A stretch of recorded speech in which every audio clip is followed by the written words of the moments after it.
ahí lo sorprendente de este escritor, de esta novela, es que piensen que de lo que él va a escribir es de un ajuste de cuentas, un asesinato, que en otras condiciones formarían parte de la crónica amarilla de cualquier pueblo, ¿no? Hay un periódico muy famoso del franquismo y del tardofranquismo en España, que era El Caso. Y El Caso tenía una popularidad absoluta. ¿Por qué? Porque se había cometido un asesinato en no sé dónde, y entonces aparecía, era un periódico con unas portadas muy exageradas, bañadas de sangre, asesinato en Carabanchel, ¿no? Y claro, todo eso distraía la atención de la gente, que en vez de pensar en el franquismo, estaban pensando en que la policía por fin había detenido a ese asesino cruel.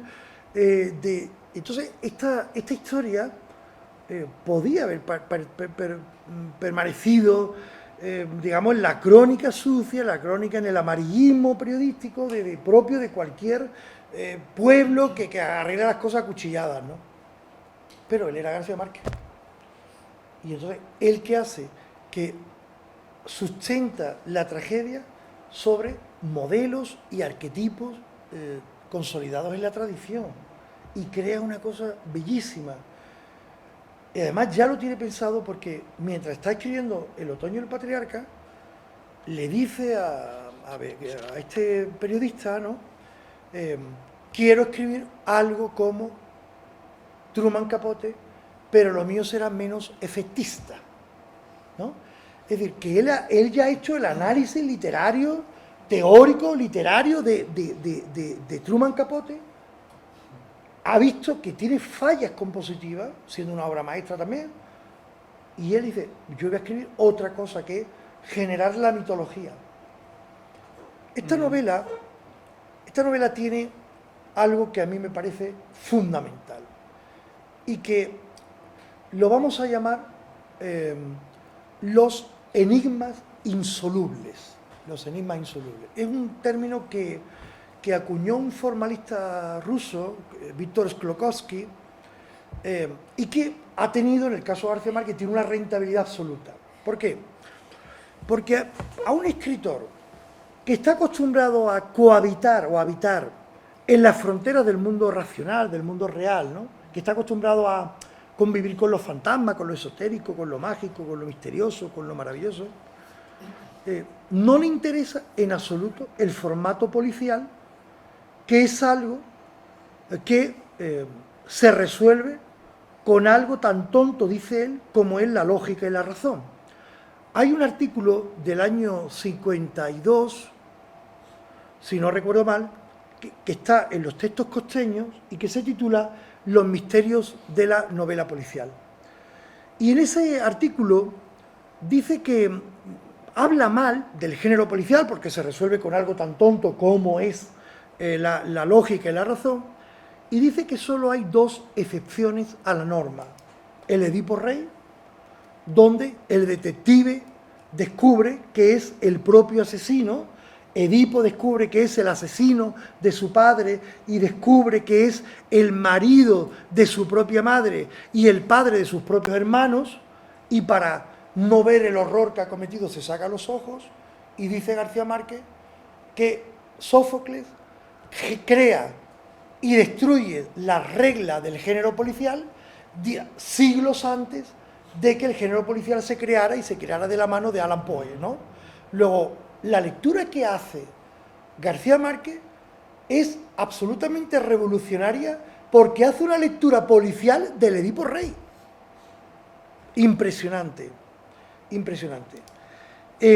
La segunda excepción dice que es el misterio de Edwin Drood, de Dickens, que dejó la novela inconclusa porque se murió. Y entonces es un enigma sin resolver porque se murió Dickens, ¿verdad? Entonces, ¿qué le interesa a él? A él lo que le interesa es un enigma policial que no tenga solución, o cuya solución no pase por la vía racional, lo que vamos a llamar los enigmas insolubles, que él había utilizado en su literatura, e incluso en el ámbito folclórico son habituales. Si quieres que te cuente el cuento del reloj, ¿no? El cuento del reloj, eso me decía a mí mi madre cuando pequeño. ¿Quiere que te cuente el cuento del reloj? se acabó. ¿Quiere que te cuente el cuento de la canasta? Basta. Es decir, son enigmas que dan vueltas sobre sí, que no tienen solución. Pero fíjense en una cosa. El enigma que no tiene solución, se puede utilizar como motivo literario. ¿Qué es un motivo literario? La unidad mínima de significación en la que puede descomponerse un argumento. Es decir, que un argumento como el de 100 años de soledad está empedrado de motivos literarios.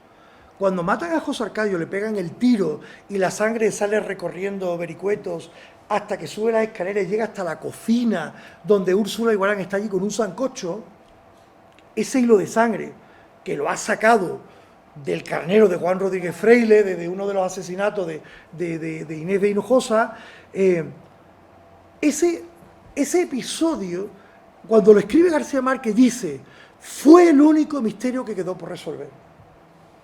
Hay como 20 enigmas que no se resuelven. Cuando asesinan en una misma noche a casi todos los hijos del coronel Aureliano Buendía, dice, fue el único misterio que quedó por resolver en Macondo. Al menos en 20 ocasiones dice, fue el único motivo que quedó por resolver. Pero incluso en un paquete argumental, los manuscritos de Melquiades forman parte del enigma insoluble. Entonces, ¿qué hace García Márquez?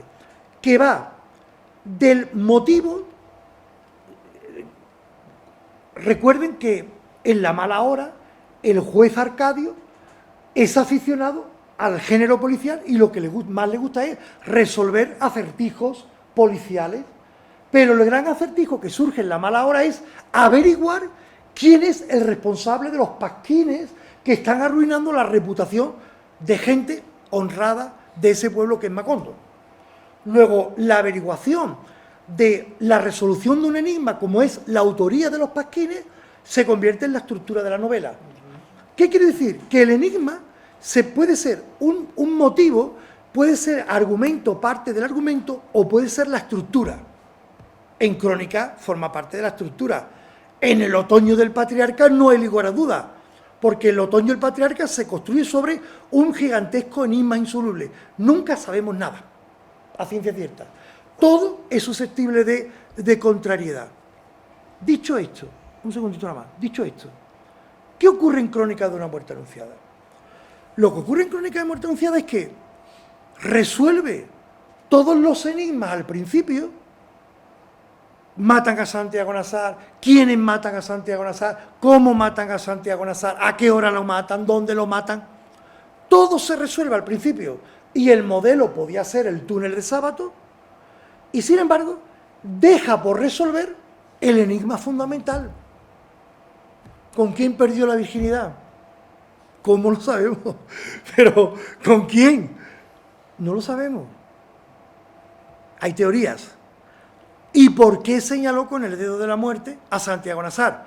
Supongo yo que la explicación es esta, porque es un árabe y es rico y piensa que no se van a atrever con él.